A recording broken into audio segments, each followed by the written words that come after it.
अस्सलाम वालेकुम, hello everyone, कैसे हो? ठीक हो? उम्मीद करता हूँ आप सब दोस्त खैरियत से होंगे। तो आप देख रहे हैं मेरा यूट्यूब चैनल अब्दुल रऊफ़ खान। तो आज का व्लॉग स्टार्ट करते हैं।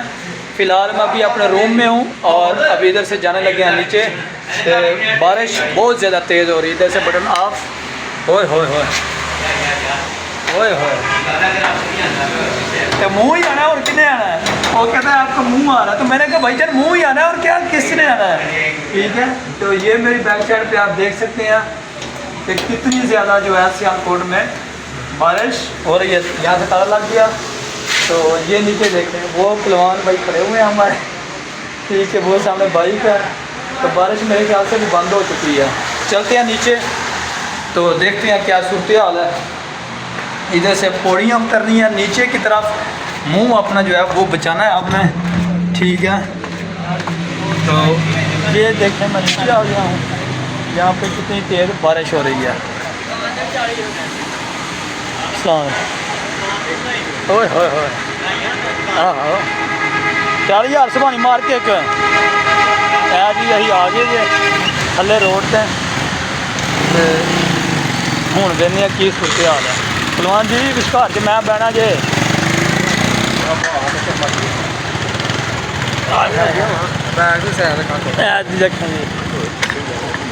बैठ गया जी मोटरसाइकिल पे।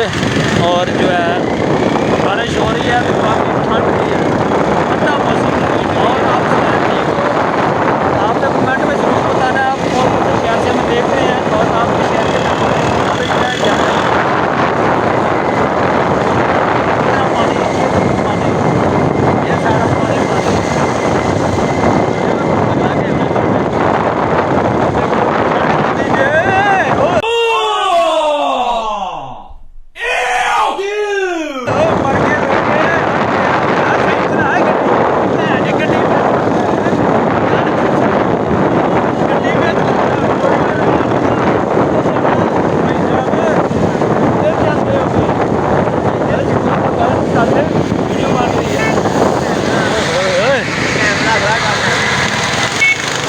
देखो जी अभी मान